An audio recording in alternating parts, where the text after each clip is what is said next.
Well, what's probably most interesting about the industry in the digital era at a global, looking at it globally, is that the U.S. has returned to its roots as the dominant player in the global political economy of communication.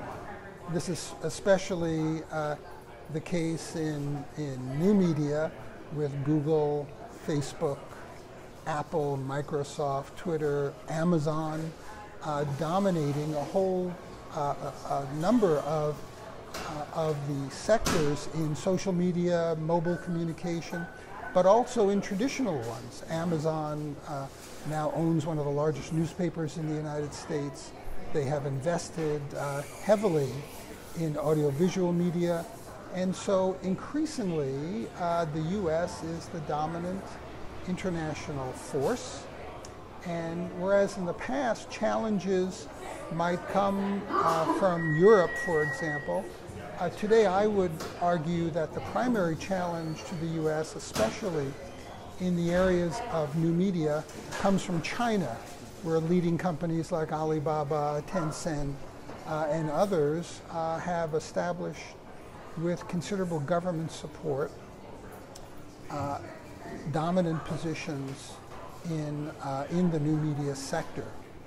So interestingly, where people argued in the 80s and 90s that the age of U.S. media imperialism was ending, well, it's returned, and returned with a vengeance, given the power of U.S. companies and the support for those companies from the U.S. government.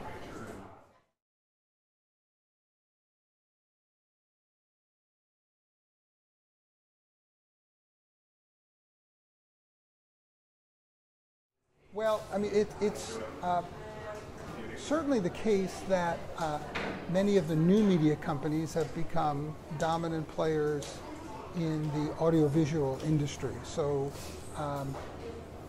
there are close alliances between social media companies and traditional audiovisual companies like Time Warner and others.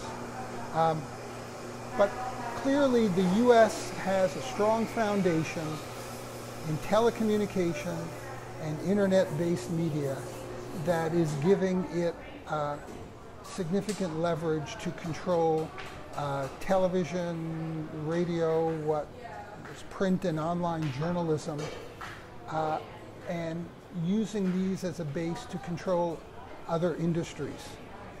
I can cite a number of examples, but Amazon is probably one of the best in that it originated as a company that would gain control over book distribution and now has expanded to become, for example, a significant player in the fields of journalism. It also operates the largest private cloud computing company, certainly in the US, if not in the world. So much of whatever passes for data communication in the digital world passes through Amazon, or certainly through one of its competitors. They have become the gatekeepers of the digital world. So where does that leave a country like Canada? Well, as a result of government policies that have supported the private sector, denationalized and deregulated communication, Canada is left with two dominant players who control the audiovisual sector. These are Bell and Rogers. There are others. In French-speaking Canada, there is Quebecor, and in the western part of Canada, TELUS. But these are smaller players relative to the two national giants who are the primary providers of internet service. They're the primary owners of television and radio stations. They control cable television, whether delivered by traditional cable or by fiber into the home.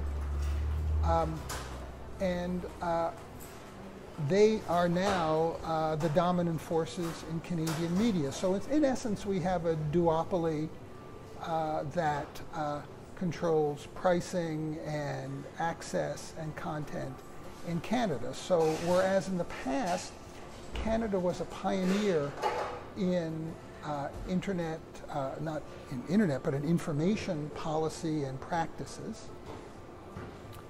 Back in the 1970s and 80s, it produced policy reports and government policies that supported public access to communication, supported Canadian content, proposed some of the first laws to protect data, to protect privacy.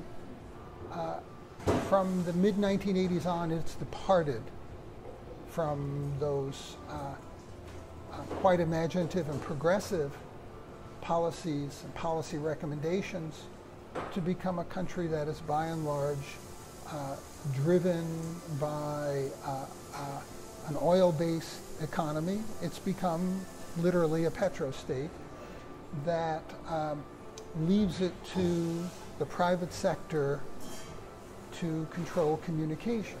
Now, the Canadian Broadcasting Corporation, the national public service broadcaster, serves to a degree as a check on these private sector companies, but as a result of government cuts in funding, the CBC has been stripped of much of its ability to deliver an alternative to a neoliberal vision of the world.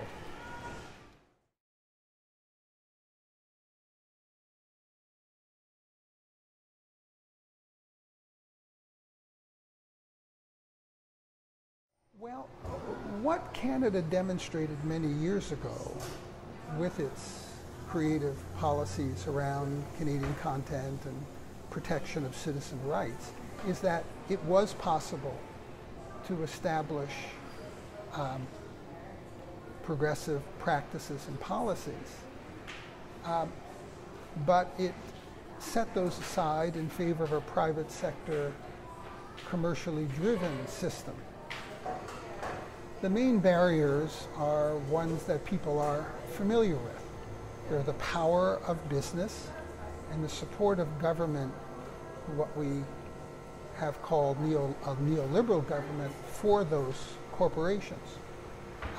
So we have what amounts to a political economy that at the top solidly defends the commercialization of just about everything, of content, of people, of places. And yet there is opposition in Canada to this kind of singularity of control.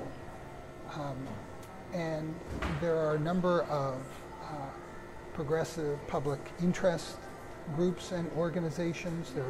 There are some trade unions that push for more progressive policies. So the barriers, power, the barriers, political will.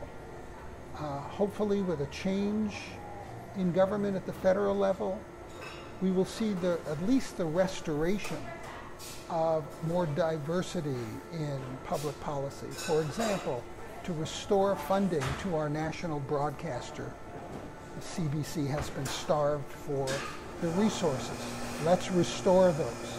Let's establish a national policy to manage internet access so that the poor and certainly Aboriginal, First Nations people living across Canada, but especially in the north, have access to the digital world, something they by and large lack today as a result of poor funding or simply the failure of our major providers of internet service to serve those communities because they're not profitable. So we need policies that extend access. We need policies that cut back on the excessive commitment to surveillance of all internet-based activities. So the legislation that this government has put into place needs to be rolled back so that Canadians can be assured that their right to privacy is protected. We need Canada to become an international model, as it once was, for public service, citizen-based communication. Part of that will come from national policies.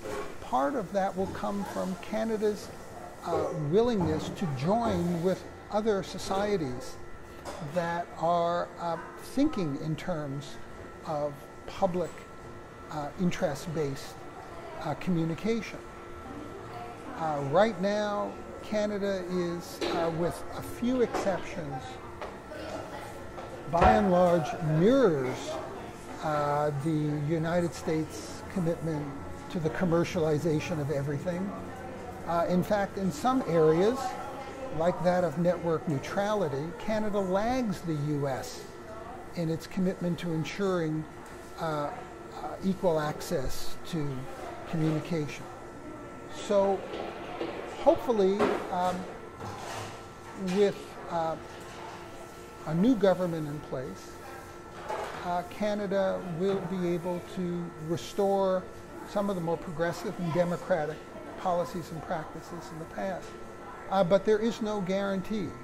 If conservative governments continue to rule, we will see the continued erosion of democratic communication in Canada.